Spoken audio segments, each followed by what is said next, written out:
In our previous lecture we have discussed about the potential profiles within the electrical double layer derived by using the Poisson-Boltzmann equation. Now because of some inherent limitations in the Poisson-Boltzmann equation as well as some inherent limitations in the analytical solution procedure, we have certain limitations of the obtained potential profiles. So what are those limitations? First is electrical double layer overlap is not considered. So when the value, so typically electrical double layer overlap will occur when lambda is greater than h, right, but typically even beyond that you can apply the potential profiles that we have derived successfully up to h by lambda less than 4, but beyond that I mean it is difficult to apply. So then the center line condition psi equal to 0 is no longer valid, and no analytical solution for psi can be obtained in such a case.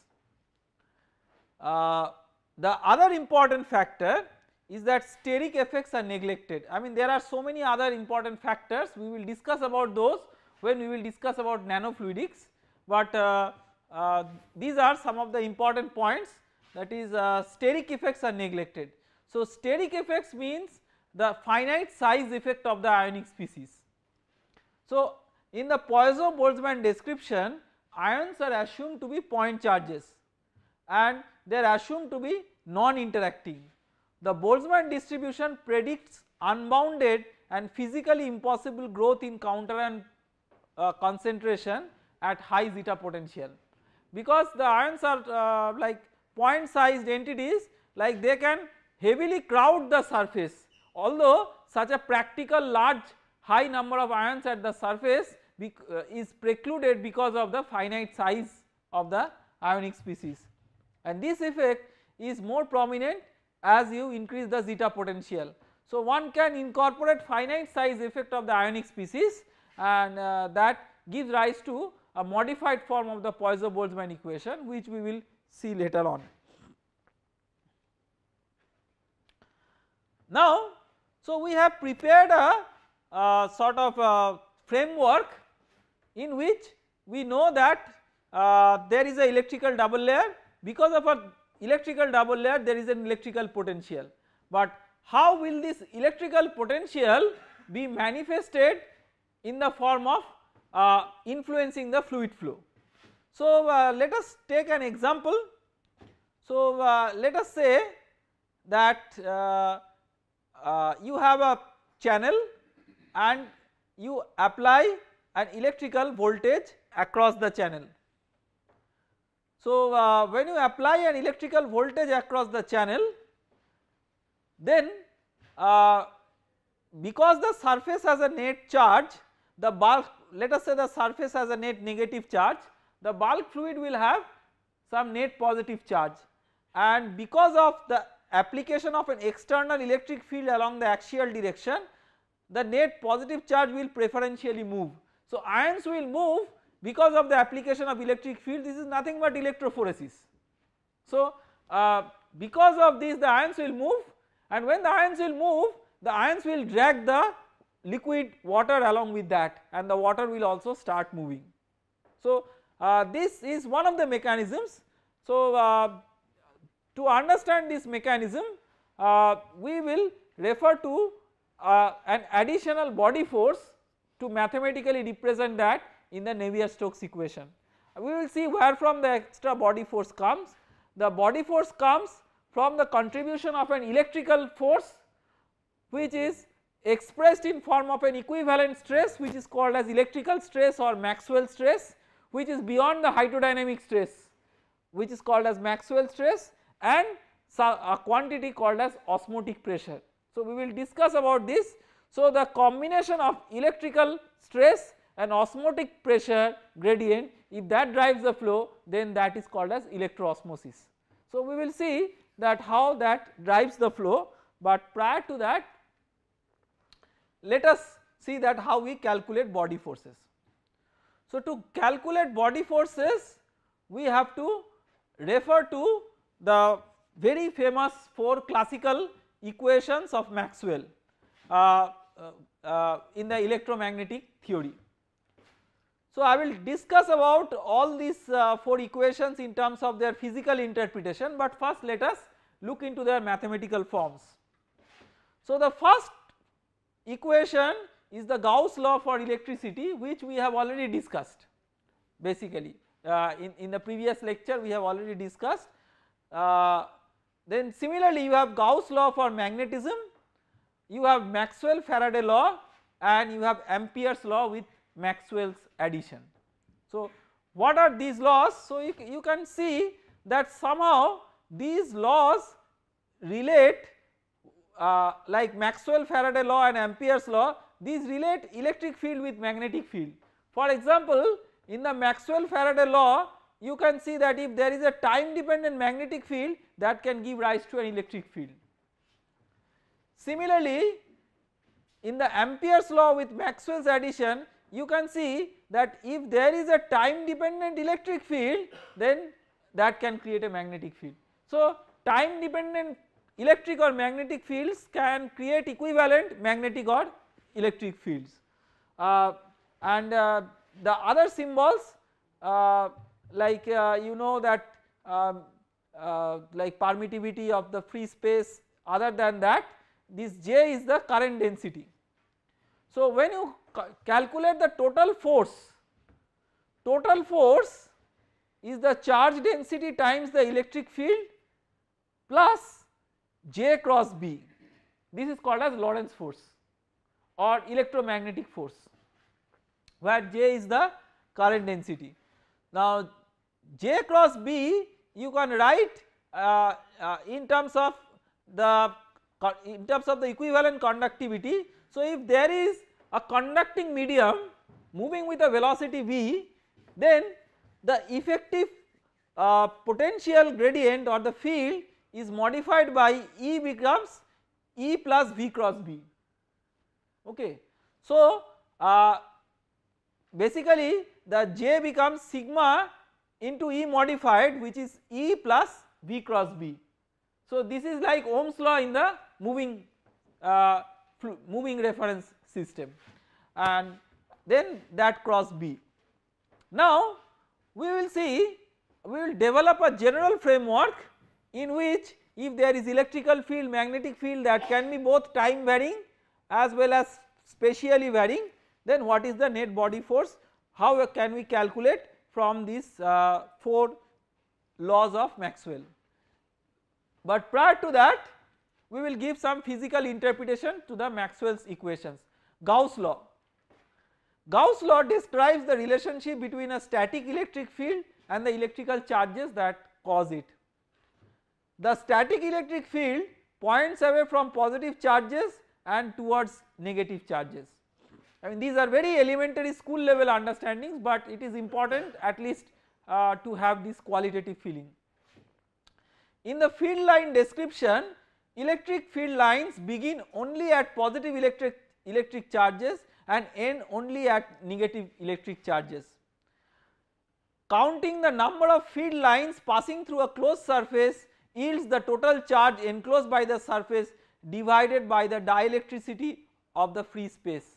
So recall that originally all the 4 Maxwell's equations were written for the free space, not for any general medium but for free space. So if you look into the equations, I mean let me go back to the previous slide, you see that you have epsilon naught, mu naught, all these properties of free space are used. Gauss law for magnetism. Gauss law for magnetism states that there are no magnetic charges analogous to electrical charges. So that is why you will see that del dot E, although has a right hand side which in general is not equal to 0, but del dot B equal to 0. So instead the magnetic field due to the materials is generated by a configuration called a dipole. Magnetic dipoles are best represented as loops of current but resemble positive and negative magnetic charges inseparably bound together having no net magnetic charge. Okay. So, magnetic charge, unlike electric charge which can have a net charge value, you cannot have a similar thing for a magnetic charge. So, in terms of field lines, this equation states that magnetic field lines neither begin nor end but make loops or extend to infinity and back. In other words, any magnetic field line that enters a given volume must somewhere exit that volume. And in more technical terms, the sum total magnetic flux through any Gaussian surface is 0, that is mathematically represented by del dot B equal to 0. If there is a vector B which satisfies del dot B equal to 0, then that B is called a solenoidal vector. Now very interestingly, there is a difference. I mean, I do not know whether you are aware of these very fine issues. Electric field is a proper vector, but magnetic field is a pseudo vector. Okay. So there is a concept called a pseudo vector. So a vector will transform with rotation in a proper way, that is, if you have a vector, you can transform the vector to a new vector with the help of a suitable transformation, and the transformation may be say rotation. So under rotation, a pseudo vector will transform in the same way as that of the original vector, but under deflection it will flip its sign. Under deflection, a proper vector will not flip its sign, but a pseudo vector will flip its sign. There are other examples of pseudo vector in mechanics, like angular momentum is a pseudo vector. So there are so magnetic field is actually a pseudo vector, and if you are interested, please read like advanced materials in mathematics on the difference between vector and pseudo vector and what they are. I mean, here we do not have enough scope to spend a lot of time on that, but it is a I mean, in many senses, so far as the rotational effect goes, the rotational transformation of a pseudo vector is just like what is there for a vector. Maxwell Faraday's equation. Maxwell Faraday's equation is a version of the Faraday's law, which states how a time varying magnetic field creates an electric field, right. This is technologically very important, because by using a time varying magnetic field you can create an electric field. So you can see that, look at the corresponding mathematical expression. So you can see that if B varies with time, you have a del cross E. Okay.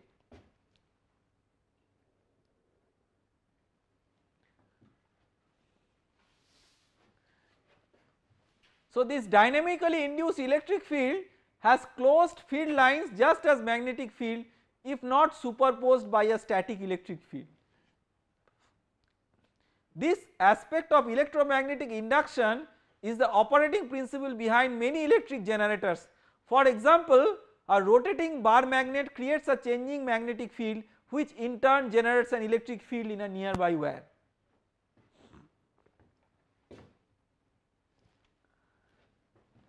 Ampere's law with Maxwell's addition, that is the fourth Maxwell's equation.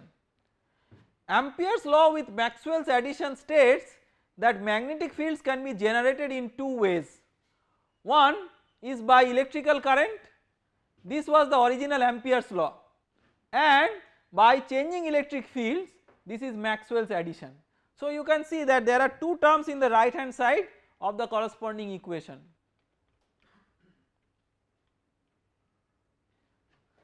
So del cross B is equal to 1 is mu 0 j plus mu 0 epsilon 0 del E del T. So you can see there are two contributions.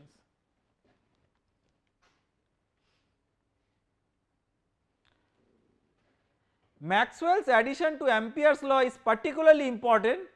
It shows that not only does a changing magnetic field induce an electric field, but also a changing electric field induces a magnetic field, right. Therefore, these equations allow self sustaining electromagnetic waves to travel through empty space.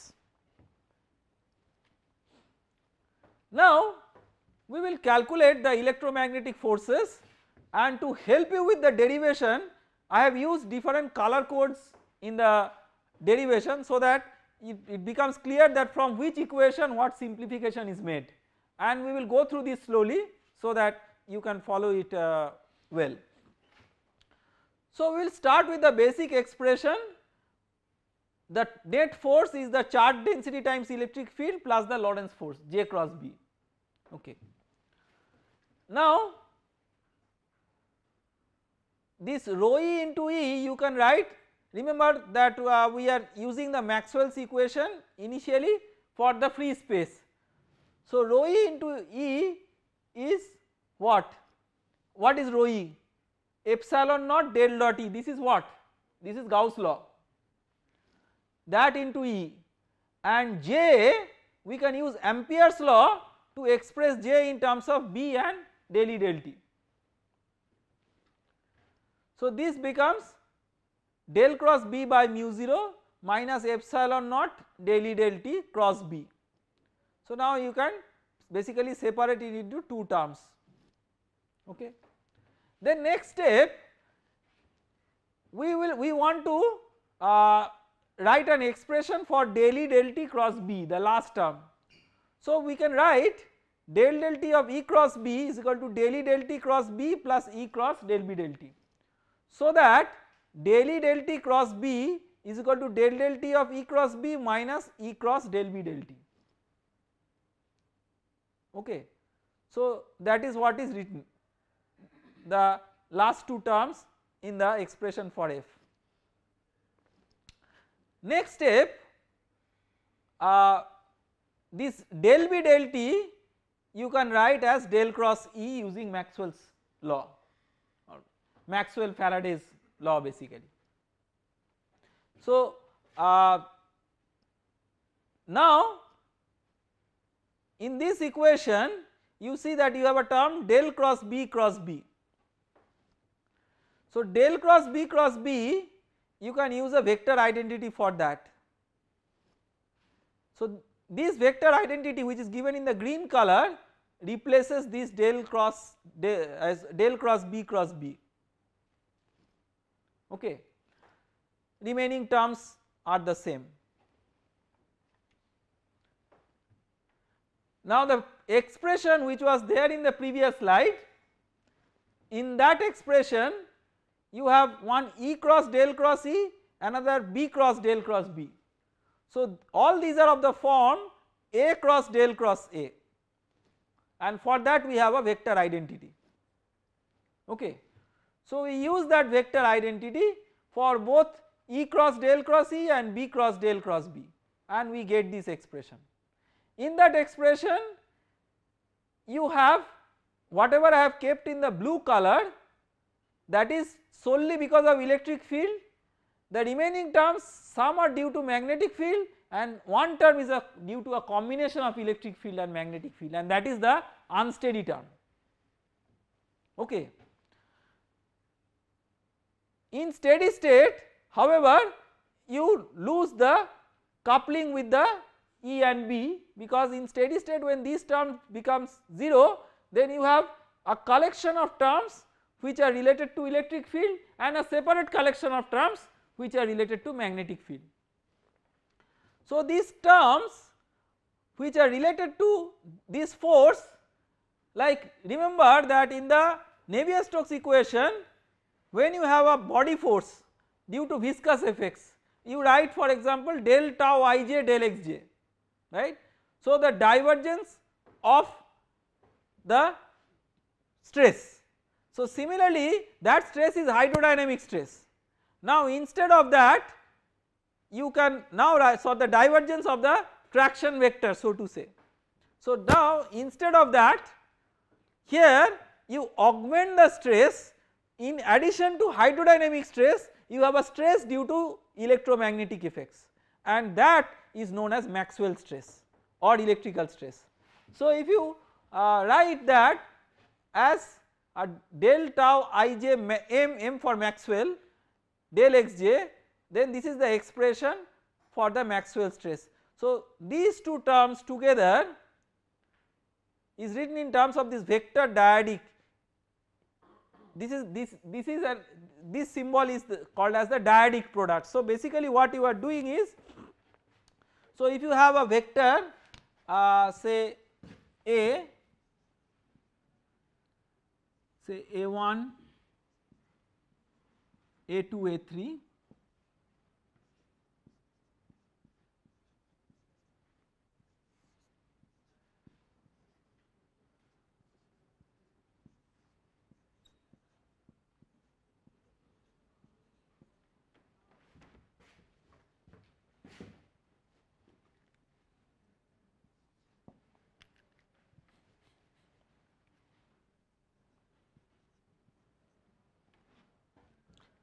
so this is 3 by 1, this is 1 by 3. So the net result is 3 by 3. So this is the meaning of this dyadic product. Okay. So that is just a shorthand notation of writing the thing. Then so basically we will not use the shorthand notation, we will straight away start with this form, F equal to epsilon naught del dot E plus epsilon naught E dot del E minus half del epsilon naught E square. In a medium, epsilon naught will be replaced by epsilon. In free space it is epsilon naught, in a medium it will be replaced by epsilon.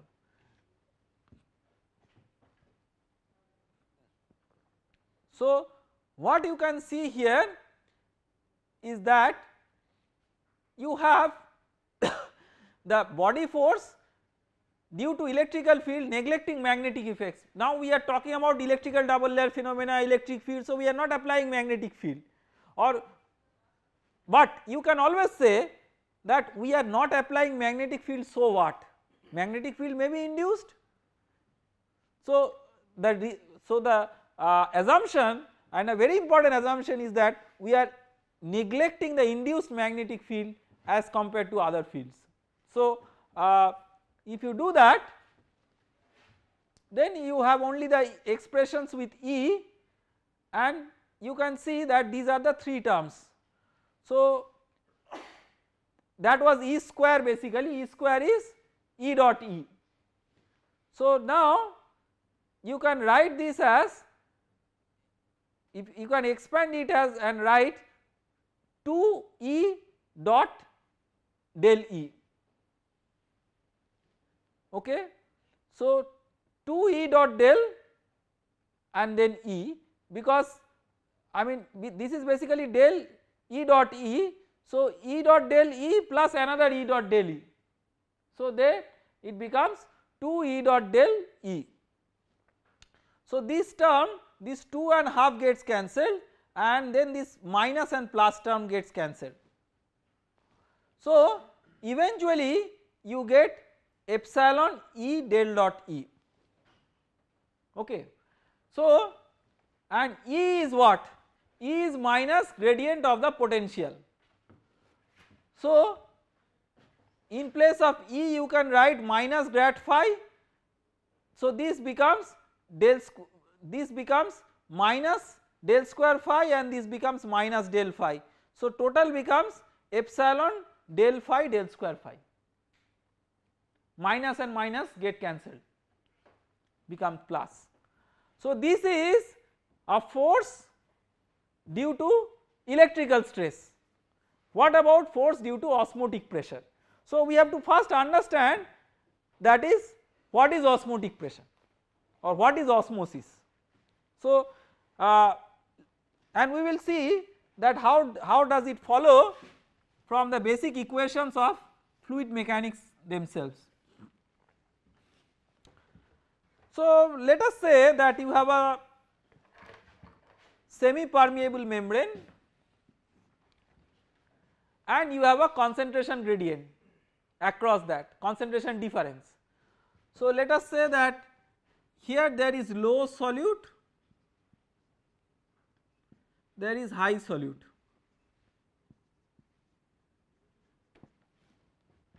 Okay. So here there is high concentration, here there is low concentration. In an effort to equilibrate the concentration, how one can equilibrate the concentration? One is solute can come from here to here, but the other possibility is that solvent can go from here to here, right. Solvent will make the high concentration solute more dilute. So this process by which the solvent goes from the low solute concentration to high solute concentration across a semi permeable membrane, this is called as osmosis. So when you have this osmosis, then basically there is a driving pressure gradient that drives this transport, and this pressure, which is the minimum pressure that is necessary to achieve equilibrium of the concentration at the two ends, at the two sides of the semi permeable membrane, that pressure is called as osmotic pressure. Now how can we realize this osmotic pressure starting with the Navier-Stokes equation? Let us see. So let us try to create a physical picture in our mind. Let us say there is a channel, across this wall you have, even across this wall also, but I am just giving one example. Across this wall you have electrical double layer formation. So when you have electrical double layer formation, you have a potential psi, and then along the axial direction you have a potential field phi naught, which is a function of x in general. So psi is a function of y, phi naught is a function of x.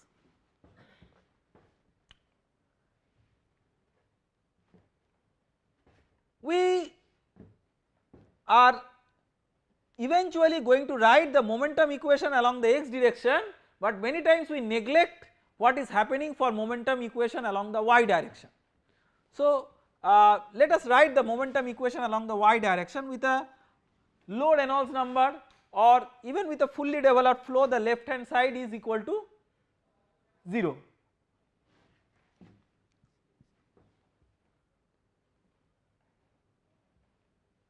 So now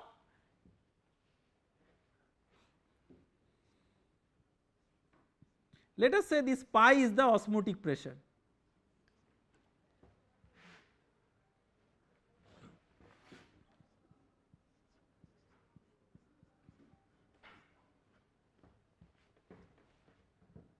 Right.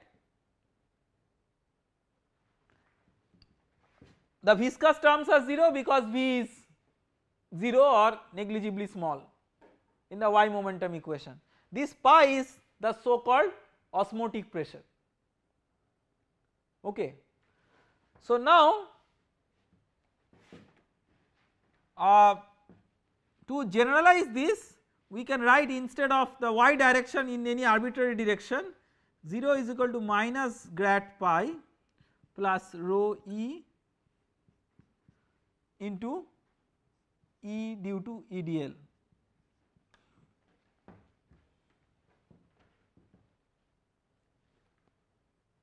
This EY is E due to EDL. Okay. So physically what is happening? Because of the electrical double layer formation, there is a concentration gradient along the y direction. Therefore there must be an osmotic pressure acting in the y direction. Whenever there is a concentration gradient, you will expect that there is an osmotic pressure. So the concentration gradient is created because there is number density gradient across the electrical double layer, and what is responsible for that is the electrical field within the EDL that is responsible for that. So now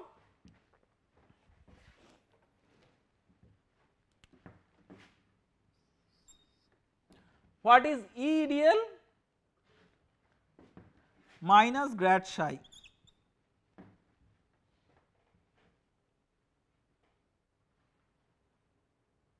And what is rho e?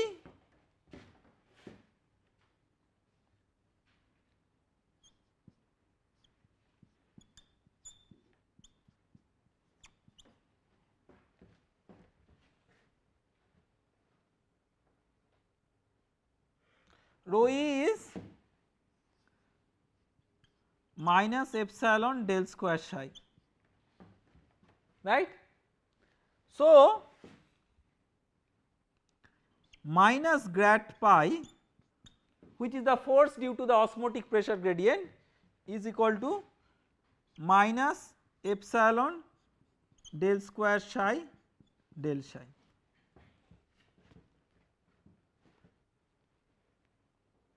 Okay.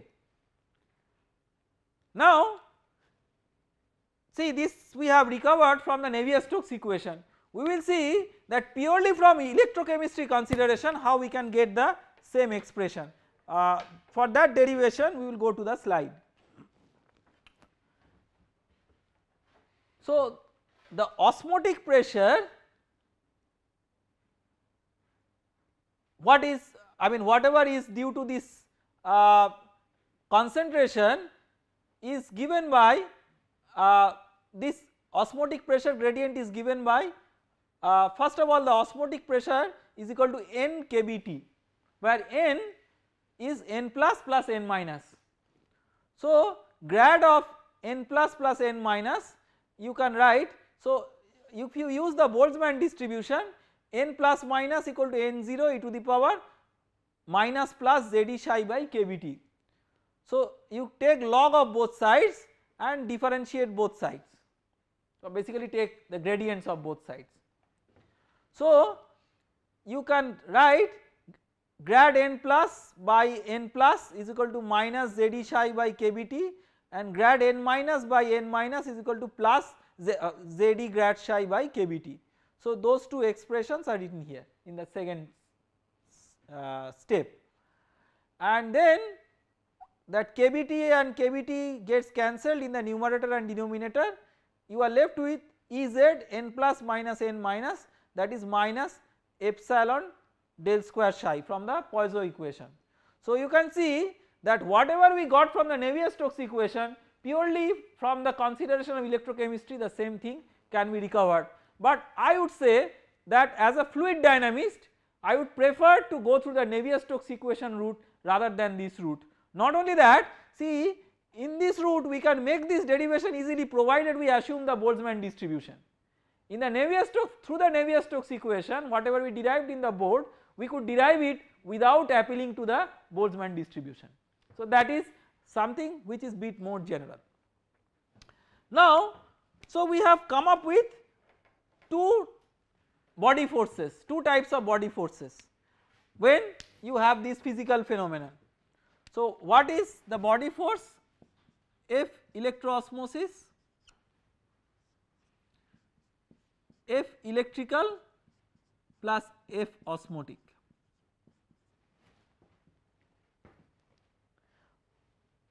What is F electrical? Epsilon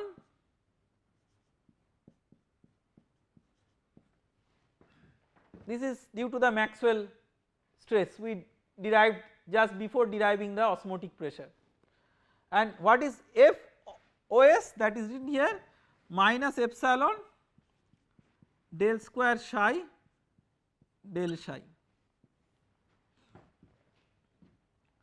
Now what is del square phi? What is phi actually? Phi is equal to phi naught plus psi. That phi is the total field. Total field is because of field due to the applied electric field. You can remember the schematic, there is an anode and there is a cathode and there is an axial electric field applied. Phi naught is the field because of that, and psi this is, so this is applied, and psi is induced due to electrical double layer effect. Okay. So del square phi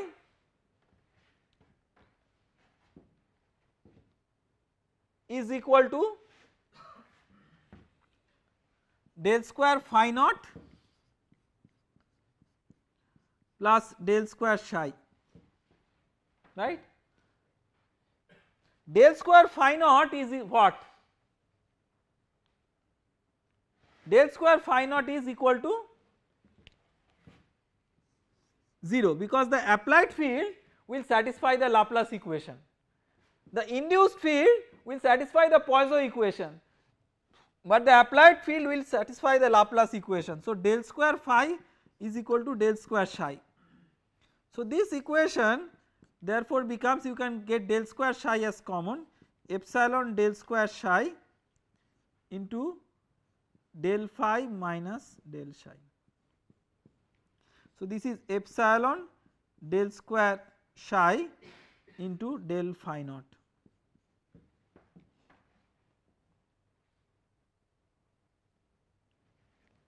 Okay. What is this? Minus rho e, right, Poisson equation, and what is this? Minus E external. So this is rho e into E external. So by combining the electrical force with the osmotic force, the net electroosmotic force is rho e into E external. So here you have already taken into account the pressure gradient due to osmotic pressure. Therefore when you write the corresponding Navier-Stokes equation, do not write the pressure once more, then it will be duplicate until and unless you have an additional external pressure gradient. Normally pure electroosmosis is a situation when at the entrance and exit of the channel the pressure is the same, so that there is no applied external pressure gradient, but you can have combined pressure driven and electroosmotic flow where you apply a pressure gradient, in addition to that you apply the axial electric field. But even if you do not apply the pressure gradient, there will be osmotic pressure, but that osmotic pressure is already incorporated in calculating this electroosmotic body force. Therefore you do not have a duplicate representation of pressure in the same equation. Okay. Now let us summarize this part of the finding.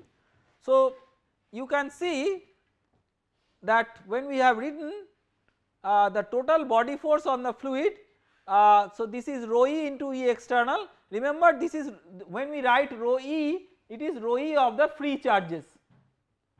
That is what we derived in the previous lecture when we were discussing about the Gauss law. So now let us write the governing equation for electroosmosis. So what is the physical picture that is happening? We will discuss about that by drawing a schematic in the board, and then we will solve the corresponding Navier-Stokes equation to get the fully developed velocity profile for electroosmotic flow in a parallel plate channel.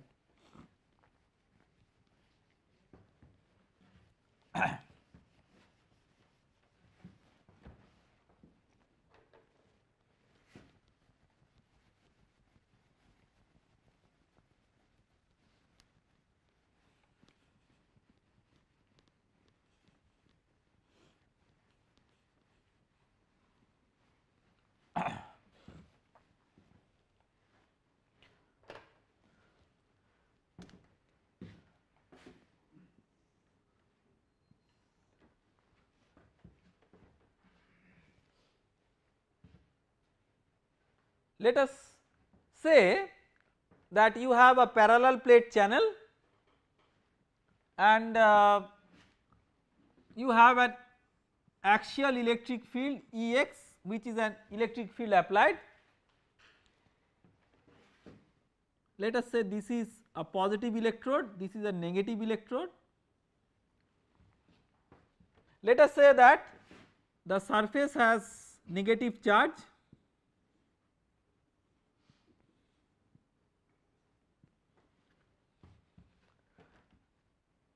and there is electrical double layer phenomenon at the surface.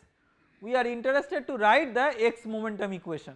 X is the axial direction assuming a hydrodynamically fully developed flow.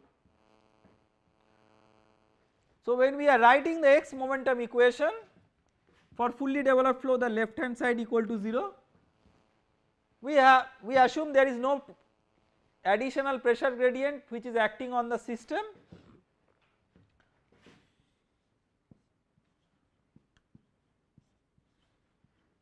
This is the viscous term, u is a function of y only for fully developed flow, plus there is a body force rho e into Ex.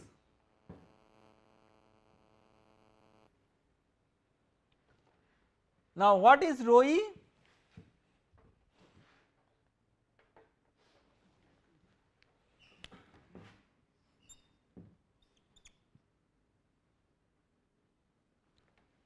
What is rho e?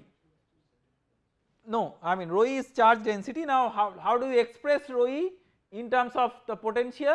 You use the Poisson equation. So d2 psi dy2 is equal to minus rho e by epsilon. So in place of rho e we have minus epsilon d2 psi dy2.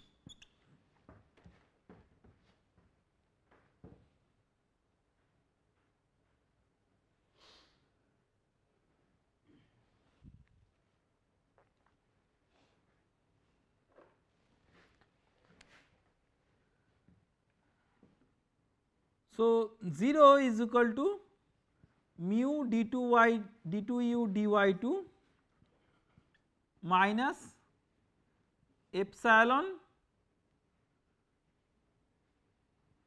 Ex d2 psi dy2.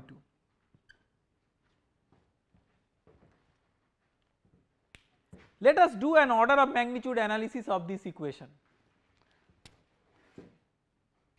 Let us say that us is the scale of u. So what is the order of magnitude of this?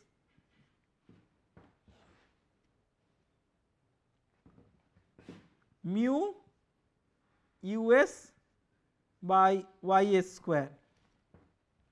Ys is the length scale. If it is a single plate you can use the d by length as the length scale, but we have kept it general because if it is a confinement you can use the height of the confinement as the length scale. So you will see that this length scale will not matter. What is the order of magnitude of this?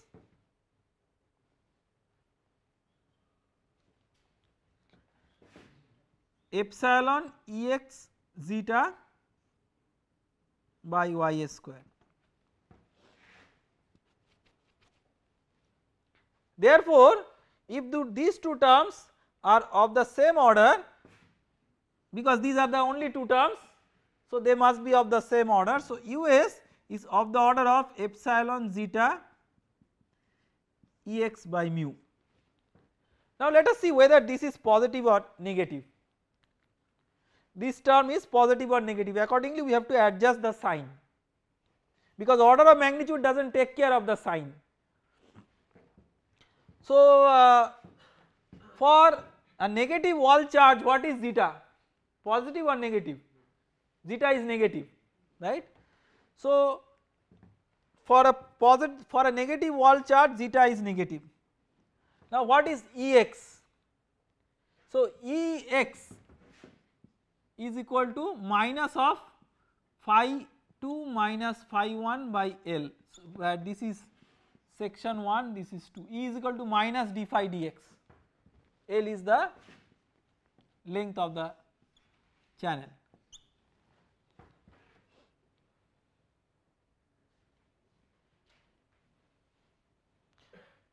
So Ex is positive, right, in this, because phi 2 minus phi 1 is negative and that adjusted with a negative sign becomes positive.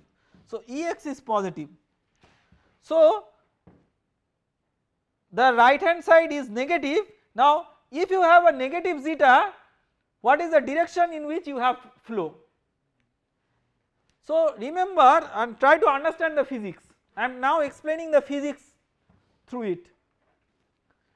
So if you have the surface charge as negative, then in the bulk you will have some positive and some negative charge, but positive will dominate because that system has to be neutral. With the action of this negative electrode, this positive charge will be moving in the positive x direction, and that will drag the water along the positive x direction. Okay. That means that you have US positive under this situation. So you have US positive, right hand side you have this as negative, so to adjust this you must adjust it with a negative sign.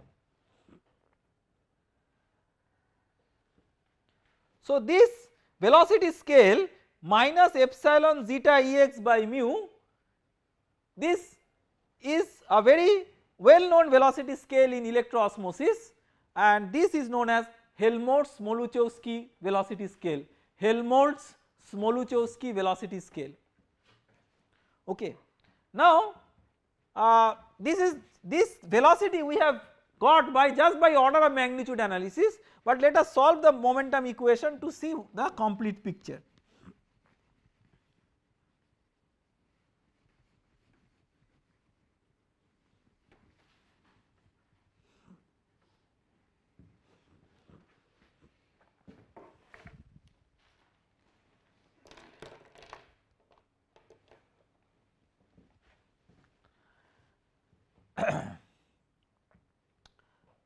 So now let us integrate this equation once. So if you integrate this equation once, so you will get 0 is equal to this will become a constant of integration. So mu du dy minus epsilon Ex d psi dy is equal to C1, right.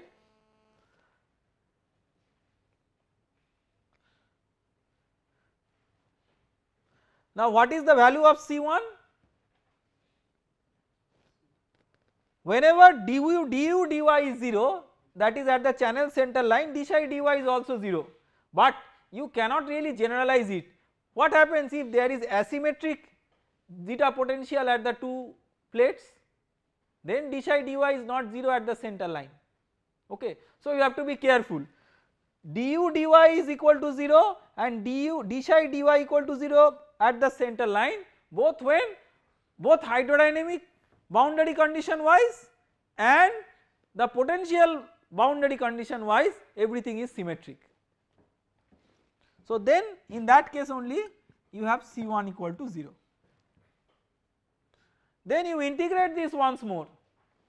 So if you integrate this once more, so mu u minus epsilon Ex psi is equal to C2.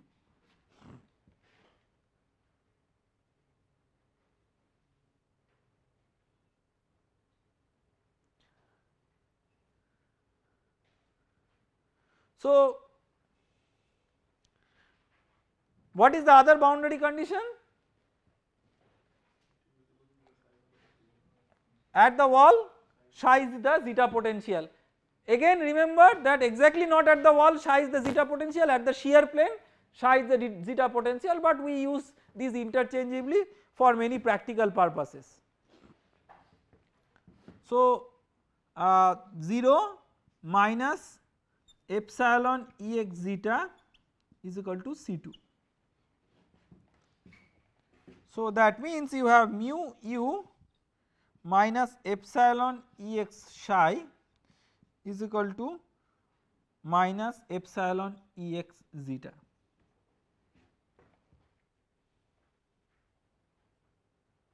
So u is equal to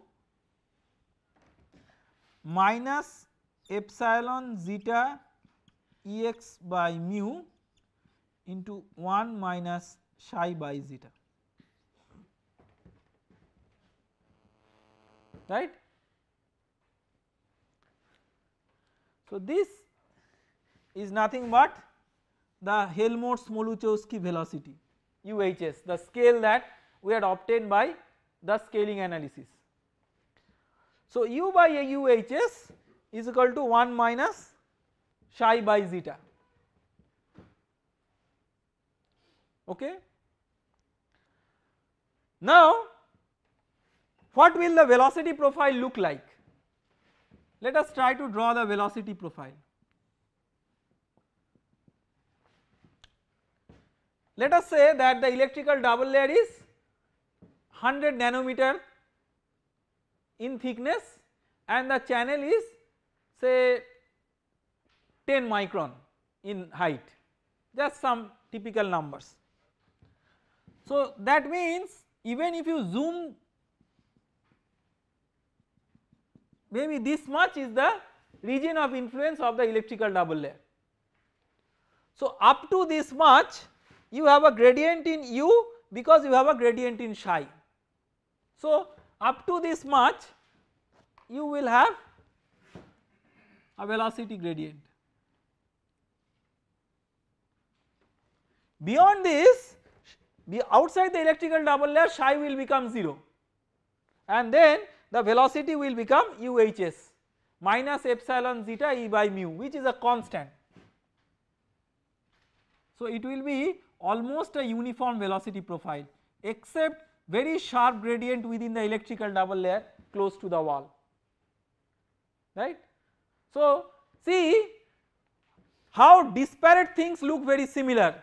In fluid mechanics you may get a uniform almost uniform velocity, average velocity profile for a turbulent flow. Now this has nothing to do with turbulent flow, but you see that this is one way by which you can get an almost uniform velocity profile. However, this uniform velocity profile will be distorted if you have a gradient of zeta potential, if the zeta potential is not uniform, because if the zeta potential is not uniform, that will induce a pressure gradient axially and that will distort the uniformity of the velocity profile. So let us summarize the discussions that we have made so far by appealing to the slides. So the velocity profile which I have derived in the board, U is equal to minus epsilon zeta Ex by mu into 1 minus psi by zeta. So typical values, zeta say 25 millivolt, this is just an example, epsilon 80 times the permittivity of the free space, and mu the viscosity of water 10 to the power minus 3 Pascal second, and typical E 10 to the power 4 volt per meter. Okay. So if you take these values, see this is the typical order of the velocity that you get, typically 10 to the power minus 4 meter per second. So these are important because somebody may ask you that in electroosmosis what is the typical order of velocity that you get. Now then to answer that question you have to be careful about the practical numbers which come into the picture. So the typical velocity profiles, you can see this blue line, that this is the UHS and there is a sharp gradient close to the wall. So this is like a plaque shaped velocity profile. Experimentally if you compare pressure driven flow and electroosmotic flow, this is what it looks. So you can see that electroosmotic flow has almost a uniform velocity profile, whereas pressure driven flow has a parabolic velocity profile. Now of course electroosmotic flow will not have uniform profile if you have axial gradients in zeta potential or you have electrical double layer overlap. So there are cases when you will not get a uniform velocity profile for electroosmotic flow, but we are not considering those cases, we are considering those cases only when you get typical uniform velocity profile. So now you see that there is a great advantage of this velocity profile. So when you have a solute in the fluid, say a chemical species, and say there is a reactant sitting at the wall. So the chemical species moves at equal velocity at all transverse locations, whereas when you have a pressure driven flow along the center line it moves much faster as compared to the other transverse locations. So it is possible that the solute or the chemical species tends to move preferentially along the axis and does not want to go to the transverse location at the wall where maybe other reactants are kept. So this kind of situation is called as dispersion, and we will have a discussion on that in one of our next chapters. So some pros and cons of electroosmotic flow. Advantages: velocity is not dependent on geometrical dimensions. See, when we write minus epsilon zeta E by mu, no geometrical dimension comes into the picture there. There are no moving components involved, so wear and tear and all those things are not there, and because you require electric field to drive the flow, it is easily integrable with electrical or electronic circuitry in lab on a chip based devices. So these are advantages, but disadvantages: strong dependence on surface chemistry and physico-chemical properties of the solution. Stray pressure gradients induced due to surface non-uniformities may disturb the plug like profile. And the third point, which is technologically a very important point, that because you have an electric field in a current carrying conductor, which is the ionic system here, you have Joule heating, I square R effect. Because of this Joule heating, what is possible is that, let us say that you have a double stranded DNA. The double stranded DNA in an electroosmotic flow due to Joule heating can be broken into two single strands. So there can be some kind of thermal transformation of thermally labile biological samples if the Joule heating is not properly controlled. So you cannot use uncontrolled amount of electric field. So to summarize our discussions on electrokinetics so far, we have discussed about the basic structure and simple mathematical description of EDL. We have derived the expressions for the ionic distribution as a function of electrical potential. We have demonstrated these principles to explicitly obtain the ionic distributions and potential distributions for various types of boundary conditions, and we have discussed the hydrodynamic implication of an applied electric field in the perspective of Maxwell stress or electrical stress. We have also discussed the osmotic pressure gradient, and by using these additional forces we have determined the velocity profile for electroosmosis. The advantages of an electroosmotically driven flow as compared to pressure driven flow have also been discussed.